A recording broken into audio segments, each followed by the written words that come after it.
누가복음 13장 누가복음 13장 10절에서부터 17절 말씀까지 누가복음 13장 10절에서부터 17절 말씀까지입니다.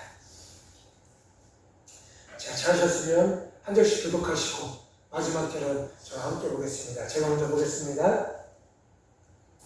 예수께서 안식일에 한 회당에서 가르치실 때 18해 동안이나 귀신 들려 앓으며 오그라져 조금도 펴지 못하는 한 여자가 있더라. 예수께서 보시고 불러 이르시되 여자여 내가 내 병에서 놓였다 하시고 안수하시니 여자가 곧 펴고 하나님께 영광을 돌리는지라. 회당장이 예수께서 안식일에 병 고치시는 것을 분내어 우리에게 이르되 일할 날이 엿새가 있으니 그 동안에 와서 고침을 받을 것이요 안식일에는 하지 말 것이니라 하거늘 주께서 대답하여 이르시되 외식하는 자들아 너희가 각각 안식일에 자기의 소나 나귀를 외양간에서 풀어내어 이끌고 가서 물을 먹이지 아니하느냐. 그러면 18해 동안 사탄에게 매임받은 이 아브라함의 딸을 안식일에 이 매임에서 푸는 것이 합당하지 아니하냐. 예수께서 이 말씀을 하시매 모든 반대하는 자들은 부끄러워하고 온 무리는 그가 하시는 모든 영광스러운 일을 기뻐하니라. 아멘. 오늘 이 시간에도 하나님의 말씀을 깨닫는 지혜와 은혜가 함께할 줄로 믿습니다. 우리 옆에 분하고 인사하겠습니다. 잘 되고 있습니다. 더 좋아집니다. 있습니다. 다시 한 번만. 잘 되고 있습니다. 기도하면 됩니다. 아멘. 우리가 잘 될 존재임을 믿으십니까? 아멘. 믿음으로 잘 되고 잘 되는 은혜가 우리 안에 거할 줄로 믿습니다. 미국의 어떤 한 대학팀의 연구팀에서 이 연구를 했어요. 어떤 연구냐면 이 동물의 지능, 동물이 얼마나 지능이 있고 또 이런 거를 좀 알아보기 위해서 이 연구를 했어요. 그 연구 중에 어떤 연구가 있었냐면 침팬지, 12살 정도 되는 침팬지를 데려다가 그에게 수화를 가르친 거예요. 이 수화를 손으로 이게 하는 언어를 가르친 거죠. 쉽지 않죠. 쉽지 않죠. 막 부단히 노력을 해서 이 침팬지에게 한 140달러 정도 되는 이런 수화를 가르쳤어요. 그리고 이제 이 가르치고 나서 이 침팬지가 이 수화를 배운 침팬지가 가장 먼저 하는 그런 말이 무엇일까? 그게 굉장히 궁금했던 거죠. 그러니까 수화를 배운 이 침팬지가 가장 먼저 사람들에게 어떤 말을 할까? 이게 참 궁금했던 거예요. 궁금했던 거예요. 그리고서 이 보았더니 침팬지가 이 사람들에게 수화로 말을 했어요. 말을. 어떤 말을 했을까요? 어떤 말? 모르겠죠. 자, 이러면 이 영어니까 이 영어니까 let me out 이런 말을 했어요. 수화로. 이 사모님 영어 무슨 뜻이에요? 응? 다시 한번 뭐라고? 맞아요. 이게 뭐냐면 나를 나달라. 그러니까 침팬지가 나에게 자유를 달라 이 말을 하는 거예요. 그러니까 당신들 때문에 내가 지금 너무 괴롭다. 왜 이렇게 나를 못 살게, 나를 얽매이게 좁은 공간에 두고 이렇게 막 힘들게 하냐. 제발 나에게 좀 자유를 달라. 이런 말을 침팬지가 가장 먼저 합당하는 거죠. 이 동물도 자유가 필요해요. 우리 사람들도 마찬가지인 거죠. 사람들도. 매트릭 헨리라는 분이 이렇게 이야기했어요. 자유가 아니면 죽음을 달라. 그만큼 자유가 중요하다는 거죠. 그러니까 이 말을 반대로 하면 그만큼 자유하지 못하는 사람들이 많다는 거예요. 몸이 매여 있고 마음이 매여 있고 우리의 영이 매여 있는, 즉 자유하지 못한, 무언가에 얽매여 있는, 무언가에 사로잡혀 있는, 그러다 보니 그것 때문에 우리의 몸이 병들고 우리의 육신이, 우리의 마음이 병들고 우리의 영혼이 병들고 고통받고 있는 사람들이 많다라는 거죠. 자유입니다. 자유. 어떤 사람들은 요즘 시집 살아가는 많은 사람들 그래. 아무런 문제 없이 살아가는 것 같은데 우울증, 조울증 이런 정신적인 불안에 휩쓸려서 약을 먹는 사람이 너무 많아요. 왜? 마음이 메어 있어요.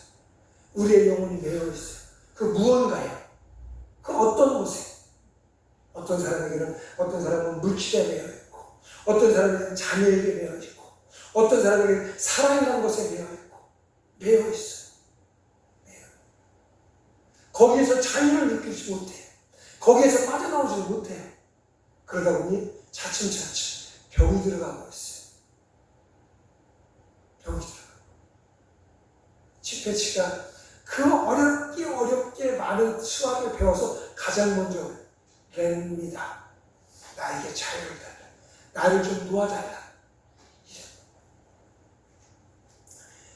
오늘 본문에 보면 18년 동안, 18년 동안이나 육신의 질병으로 고통받고 있는 자. 오늘 11절에 보니까 이렇게 나와 있어요. 열여해 동안이나 귀신 들게 앓으며 고부라져 조금도 펴지 못하는 한 여자가 있더라. 어떤 질병인지 모르겠지만 허리가 꼬부라졌어요. 척추에 문제가 있어요. 우리 사람이 꼿꼿하게 설 수 있는 것은 내 척추가, 우리의 이 등이. 근데 이 여인은 그런 힘이 없어요. 그러니까 18년 동안이나 허리를 구부리고 있어요. 허리가 펴지지가 않아요. 그렇게. 그런데 그것뿐 아니라 그런 이유가 뭐냐 보니까는 그가 귀신 들려 앓으며 이렇게 이야기해요. 즉 그는 육신적으로도 병들어져 있고 영적으로도 병들어져 있는 거예요. 그는 시선을 들 수가 없어요. 저희처럼 이렇게 앞을 정면을 보고 하늘을 볼 수가 없어요. 허리가 구부려져 있으니까 땅을 보고 겨우겨우 그의 몸이, 그의 마음이, 그의 영혼이 지금 구부러져 병들어져 있는 그런 상태. 그런데 어떻게 보면 우리의 모습, 이 시대를 살아가고 있는 우리 인생들의 모습도 별반 다르지 않다는 거죠. 지나온 인생의 후회와 상처로 인해 우리의 몸이 구부러져요. 그리고 반복되어지는 그런 실패로 인한 좌절감 때문에 우리의 몸이 구부러져요. 그리고 가정에서, 일터에서 오는 그런 무거운 책임감, 이런 것 때문에 우리의 몸이 구부러져요. 이 모든 것들이 우리의 영혼을 누르고, 우리의 육신을 누르고, 우리의 마음을 눌러서 도저히 허리를 펴고 하늘을 바라볼 수 없게 만들고 있다는 거죠.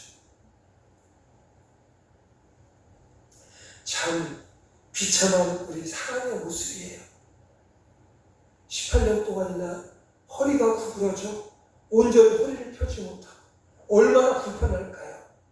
걸을 때도 그렇고 잘 때도 그렇고 우리 달리기 하는 그 마라토너 이봉주 선수 그렇게 우리나라 이 마라톤의 신기록을 갖고 있어요.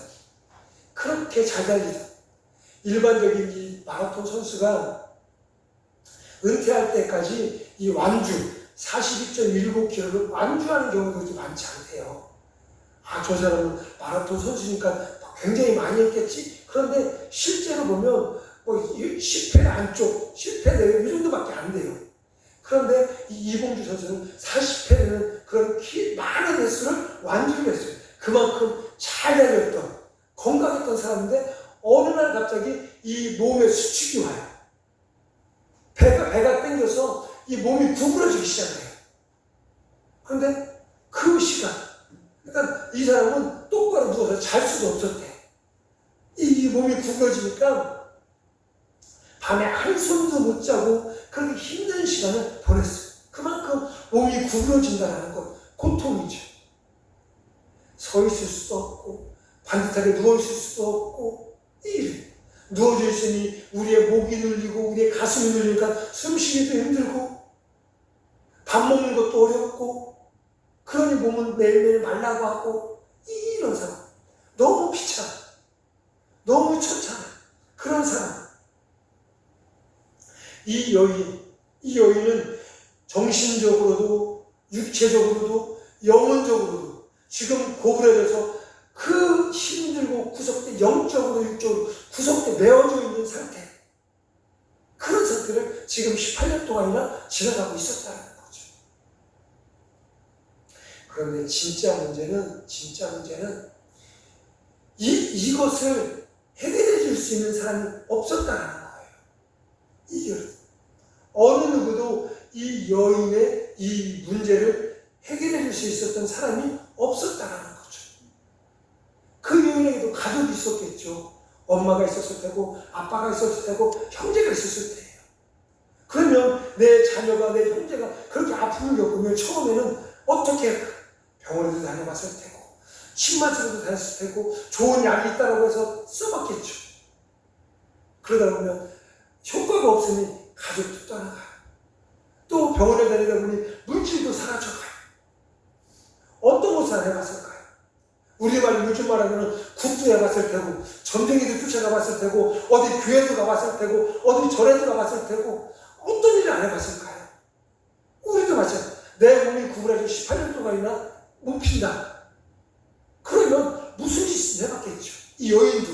그런데 효과가 없어요. 즉 어느 누구도 이 여인의 질병을 해결해 줄 수 있는 사람이 없었다는 거예요. 돈도 안 돼요.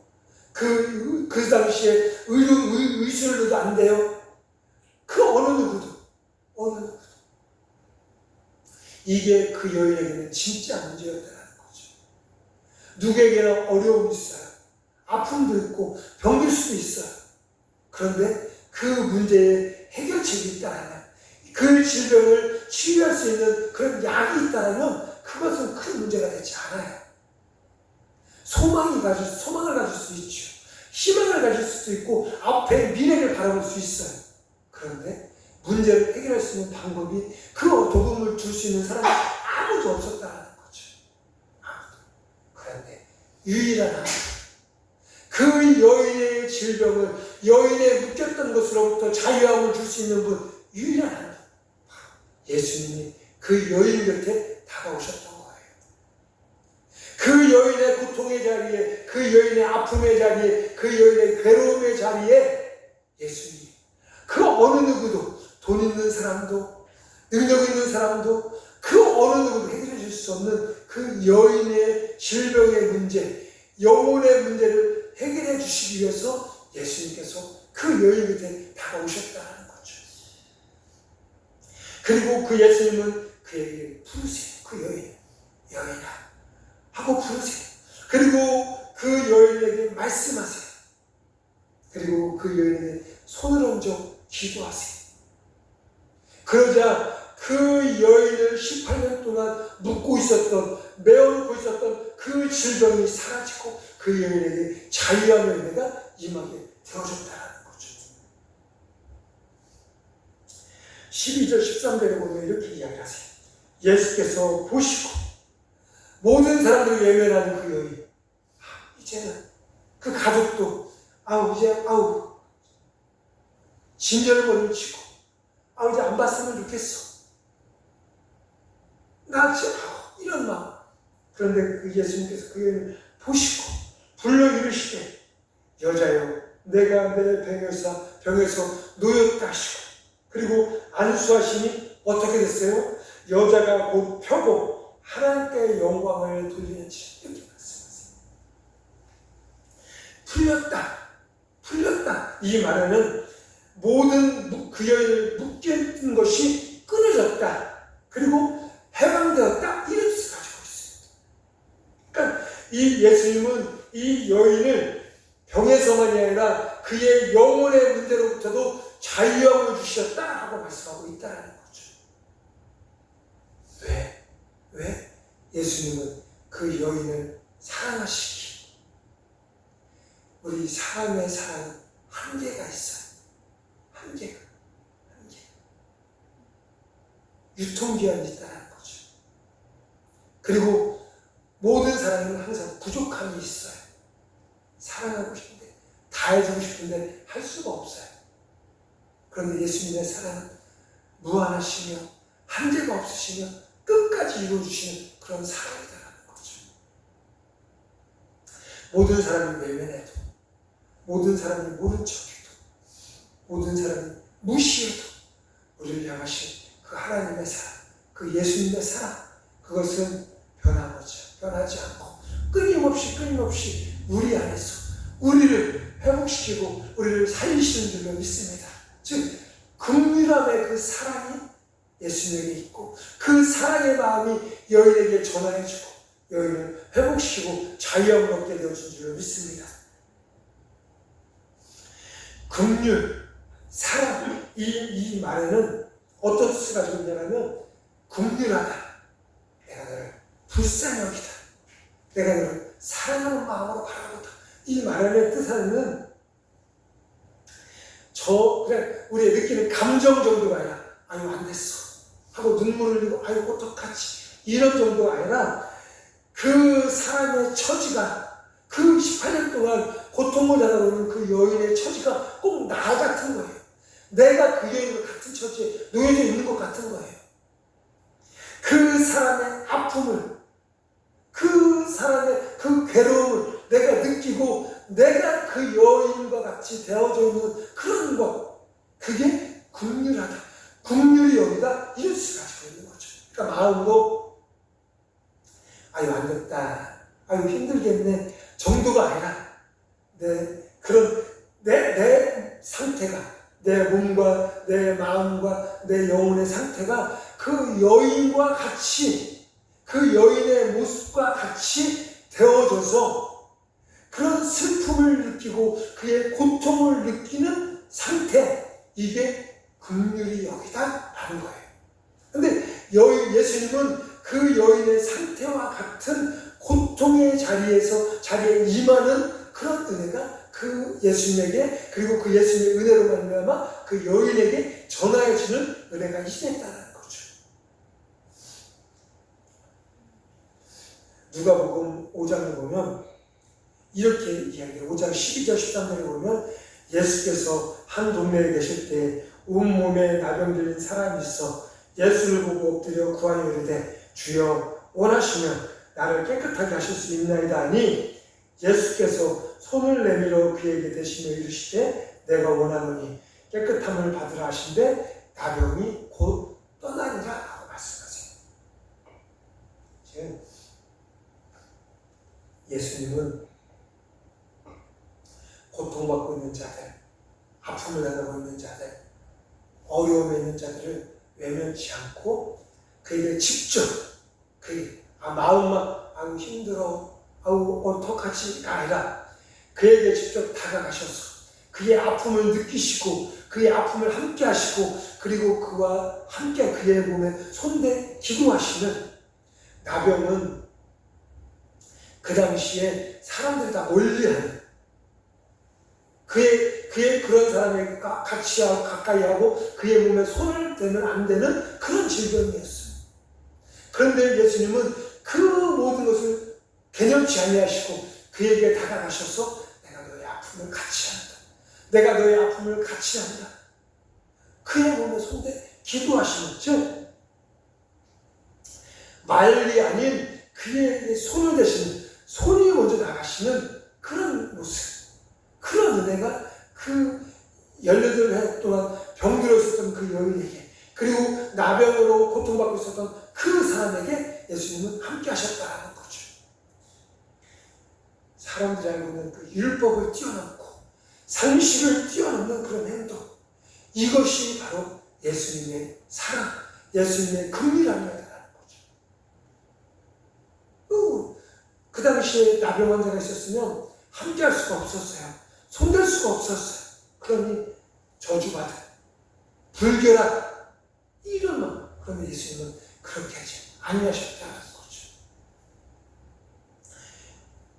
티파니 필드라는 사람이 쓴 책, 사람이 사람에게 줄 수 있는 가장 따뜻한 선물, 터치, 이런 책이 있어요. 그 내용에 보면 이런 실화가 기록되어 있는데 어떤 때냐면 세계 2차 대전, 전쟁이 벌어지고 있는 그 당시에 이탈리아의 한 자그마한 마을에 강 하나를 두고 2개의 고아원이 놓여져 있었어요. 그러니까 강이 중간에 있고 강 사이로 양옆으로 2개의 고아원이 놓여져 있었던 거죠. 그런데 한 고아원은 이 연합군이 관리를 하는, 보호를 하는 그런 이 고아원이었어요. 그러다 보니까 이 음식이나 보급품도 이렇게 잘 공급이 되어지고, 그리고 거기서 의사들도 충분하고, 이런 고아원, 이런 돌봄의 사람들이 있는 그런 고아원이 있었고, 또 반대편 고아원은 이 연합군의 이런 도움을 받지 못하니까 먹는 것도, 그리고 여러 가지 시설도 열악한 그런 고아원이 있었던 거예요. 그런데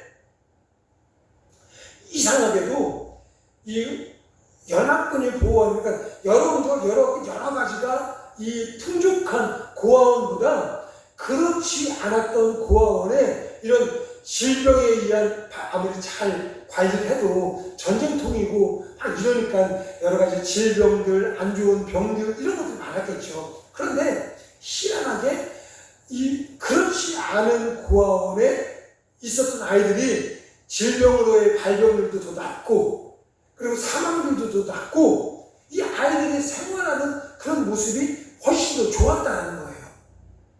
근데 그 당시에는 왜 그럴까 하고 넘어갔는데, 그 이제 전쟁이 마무리가 되고 끝나고 사람들이 그것을 좀 이상하게 여긴 사람들이 이유가 뭘까 하고 해서 연구를 해봤어요.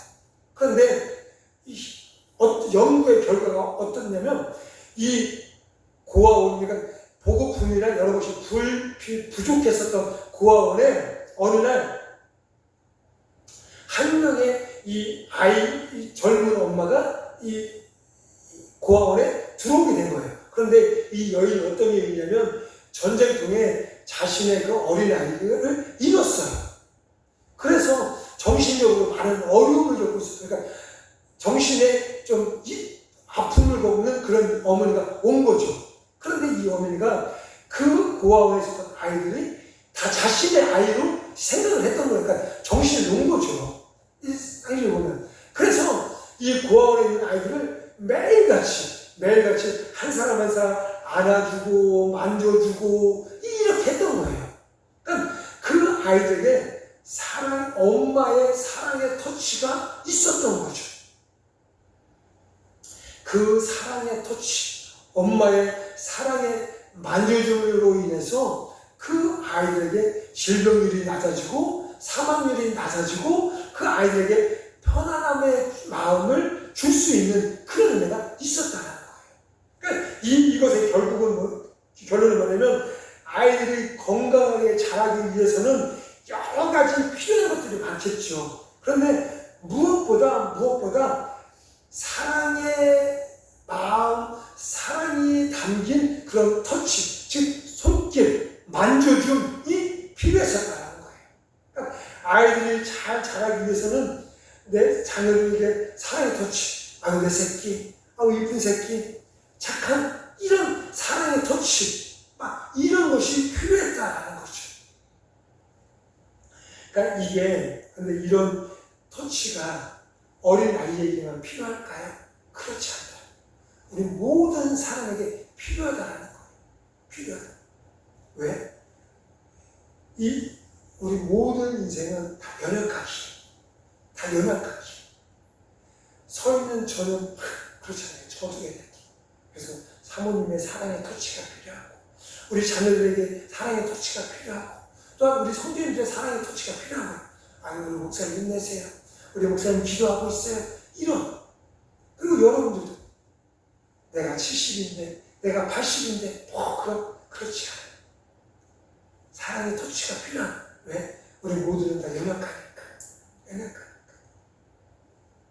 그런데 예수님은 그 연약한 사람에게 다가가셔서 그 모든 사람들이 외면하는, 모든 사람들이 멀리하는 사람들이 직접 다가가셔서 만져주시고 사랑의 표현을 해주시고 그리고 기도해 주시는, 즉 터치가 있었다는 거죠.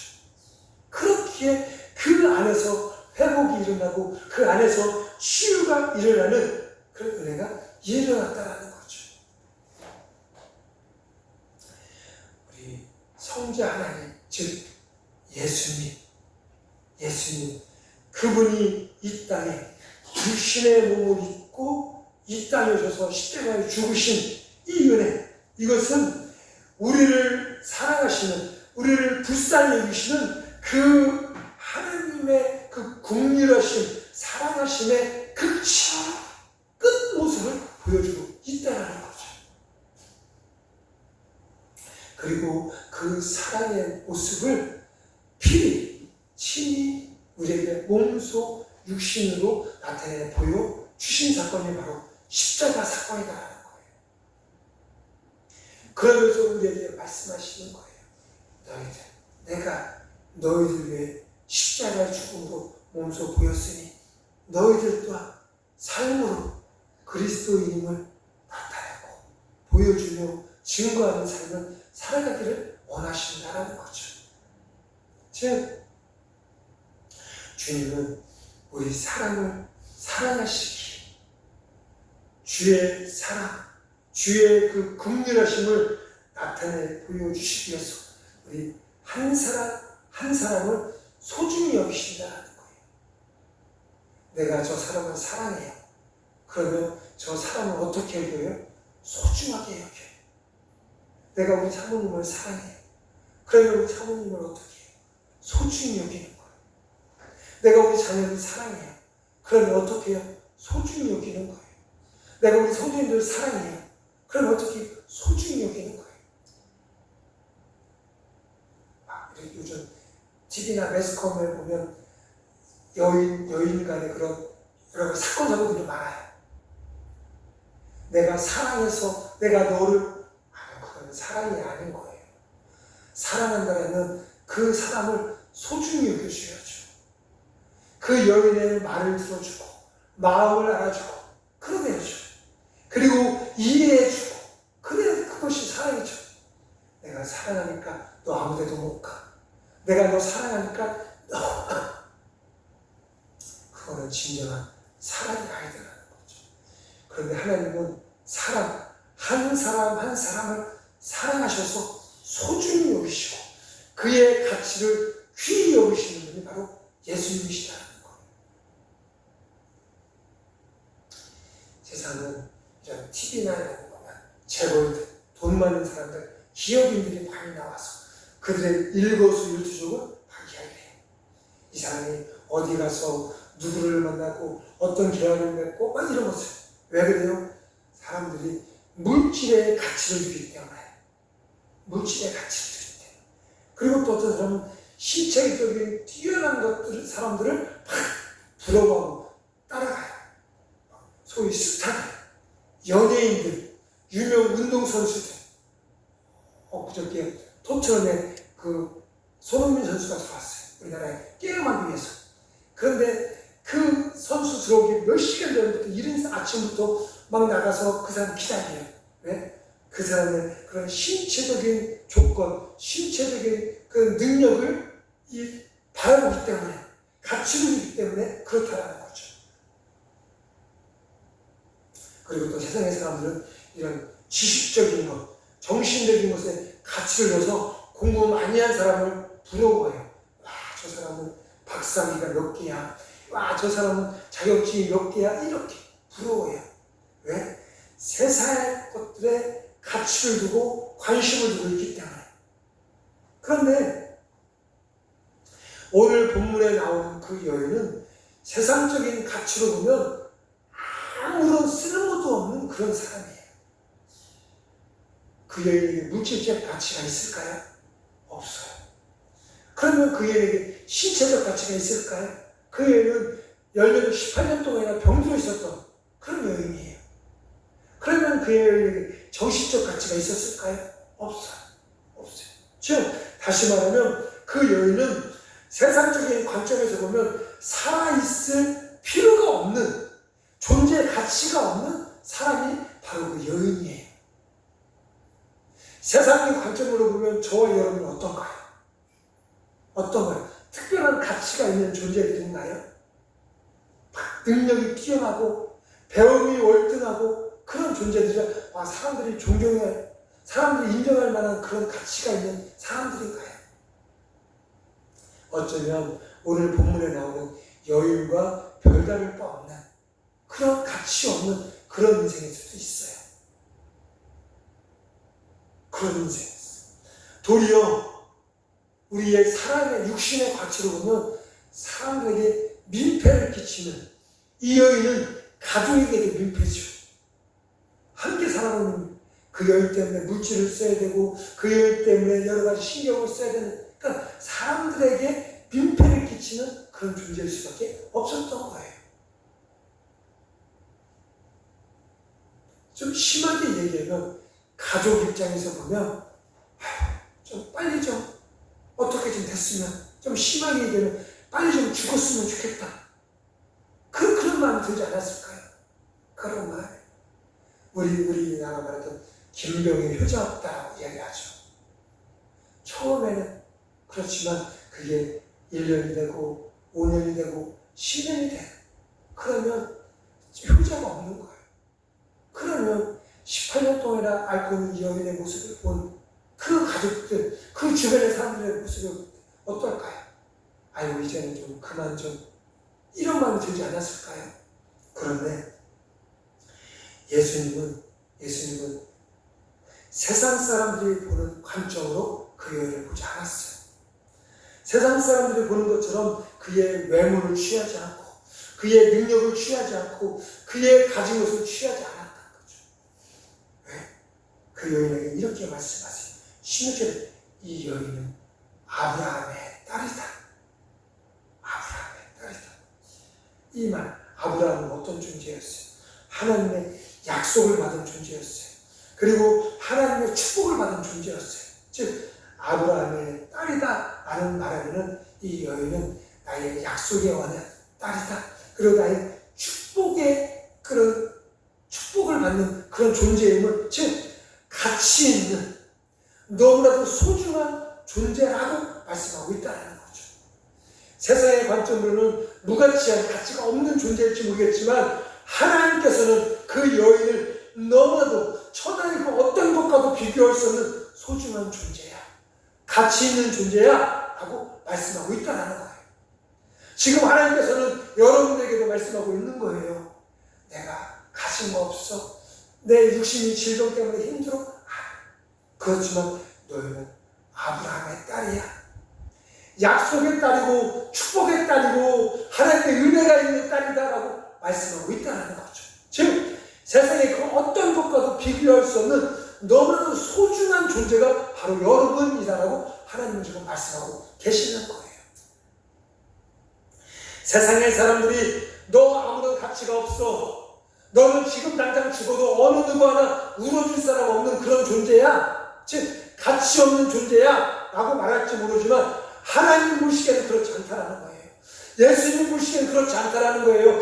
너무나도 소중한 존재, 이 세상의 그 어떤 것과도 비교할 수 없는 그런 존재가 너희들이다라고, 우리다라고 말씀하고 계시다라는 거죠. 그 병들어 있는 그 여인에게 뺏싹 말라 아무런 힘도 못 쓰는 그런 여인에게 나타나셔서 너는 아브라함의 딸이다. 너는 이 세상 그 어떤 것과도 비교할 수 없을 그런 소중한 존재야, 귀중한 존재야 라고 하나님은, 예수님은 그 여인에게 지금 말씀하고 계시다는 거죠. 누가복음 19장에 보면 삭개오라는 세리가 나와요. 그에게 물질을 있을지 몰라요. 그런데 그는 그의 여러 가지 삶의 모습을 통해서 사람들에게 미움을 받고 원망을 받는 사람들, 즉 죄인을 인정하는 사람이었어요. 그런데 그는 그런 것들 때문에 괴로워했어요. 왜 사람들이 나를 미워할까? 왜 사람들이 나를 싫어할까? 그런 마음 때문에. 그런데 어느 날 예수님께서 그에게 다가오셨어요. 그리고 그를 만나주셨어요. 그리고 이렇게 말씀하셨어요. 내가 오늘 내 집에 유하여야겠다. 모든 사람이 다 저 죄인, 저 몹쓸 놈, 저 나쁜 놈 이렇게 손가락질 하는데 주님은 그에게 내가 오늘 너의 집에 거하여야 되겠다 말씀하세요. 그런데 이것 때문에 소동이 나요. 사람들이 수근수근거려요. 그리고 하는 말이 저 예수라는 사람이 죄인의 집에 들어갔다 라고 말해요. 그런데 예수님은 그런 사람들의 말에 전혀 개의치 아니하세요. 그리고 이렇게 말씀하세요. 누가복음 19장 19절에 보면 오늘 구원이 이 집에 이르렀으니 이 사람도 아브라함의 자손이로다. 사람들이 손가락질하고 사람들이 미워하고 시기하고 질투해도 너가 오늘 나를 받아들였구나. 너가 오늘 나와 함께 하였구나. 너는 아브라함의 자손이다 라고 말씀하고 있다는 거죠. 즉 주님은 한 사람 한 사람의 그 가치를 귀하게 여기셨다는 거죠. 귀하게 여기셨기에 그 18년 동안 고통을 받고 있는 그 여인, 모든 사람들 다 외면하고 모든 사람들 다 무시하고 사람들이 다 싫어한 그 여인을 위해서 사람들이 저 병든 자에게 저 사람에게 가면 안 되는데 가까이 하면 안 되는데 라고 말하는 그 여인에게 가까이 가셔서 먼저 손대주시고 먼저 기도해 주시고 먼저 은혜를 내리시는 그 예수님, 한 사람의 가치, 그 여인의 소중함을 아시고 귀하게 여기셨다. 그 예수님은 저와 여러분들 소중히 여기신다는 거예요. 가치 있게 여기신다는 거예요. 내가 어떻든 내가 어떤 능력을 가졌든 그거는 상관없이 예수님은 지금 여러분들을 소중히 여기시고 가치 있는 존재로 여기신다는 거죠.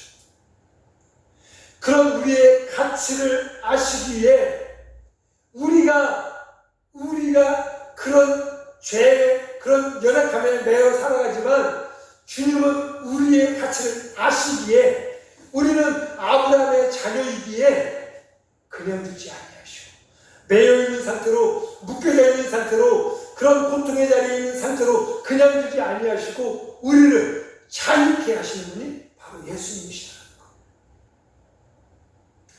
매여 있는 존재로 살아야 될 사람이 아니다라는 거예요. 우리는 묶여 있는 상태로 살아야 될 사람이 아니다라는 거예요. 왜? 우리는 하나님께서 살아가시는 소중한 가치를 누리며 살아가는 존재들이니까 그 질병으로부터 그 어둠으로부터 우리는 자유함을 얻고 누리면서 살아가는 존재가 되어줘야 된다는 거죠. 예수님은 그것을 아셨어요. 예수님은 그것을 아셨기에 그 사람들이 무시하고 사람들이 비난하고 사람들이 손가락질하는 예수님께서 그 여인 곁에 가시면 사람들이 그것 때문에 손가락질하고 예수님에게 시비 걸 것을 아셨어요. 그럼에도 불구하고 그 예수님은 그 여인에게 다가가셨어요. 그리고 그 여인에게 말씀하세요. 네가 지금 이 병에서 이제 노임을 받았다. 자유함을 얻었다. 육신의 질병으로부터 그 영혼의 질병으로부터 네가 자유함을 얻은 존재가 되었다라고 예수님은 선포하고 계신다는 거죠. 지금 우리들에게도 말씀하시는 거예요. 너희들 당하는 질병으로부터, 너희 당하는 물질의 어려움으로부터, 너희 당하는 그런 육신의 어려움으로부터 우리는 자유함을 얻은 존재가 되었다라고. 왜? 예수님은 우리를 귀하게 여기시기, 소중히 여기시기, 우리를 그 어둠 속에서, 그 고난 속에서, 그 아픔 속에서 그냥 그렇게 살아가기를 원하시지 않는다는 거죠. 하나님의 자녀가, 아브라함의 자녀인 우리가 왜 어둠에 쌓여서, 왜 사단의 종로로 나는 그런 존재가 되어지고 그 속에서 살아가냐? 아니야. 그렇지 않아. 너희는 그런 존재가 아니야. 너희는 그렇게 살 사람이 아니야. 자유를 얻고 자유를 누리고 그 자유함으로 하나님의 영광을 올려드리며 살아갈 수 있는 존재들이 바로 우리다라는 거죠. 그래서 예수님은 그 여인에게 찾아가셨고 그 여인에게 자유를 주셨다는 거죠. 좀 말씀을 정리하겠습니다. 여인은 예수님 옆에 나왔던 거예요.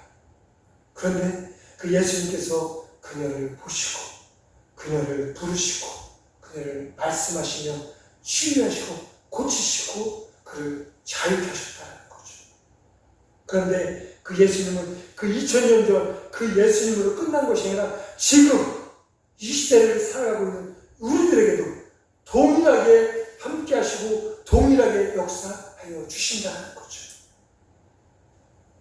우리의 허리를, 우리의 마음을, 우리의 인생을 펴서 떳떳하고 당당하고 승리하면서 살아갈 수 있도록 그 주님은 함께 하시고 역사하여 주신다는 거죠. 그리고 주님은 이렇게 말씀하세요. 너는 이제 풀려났다. 너는 이제 자유한 존재다. 그러니 너희들 그 자유함으로 말미암아 하나님께 영광을 돌리는 삶을 살아가라라고.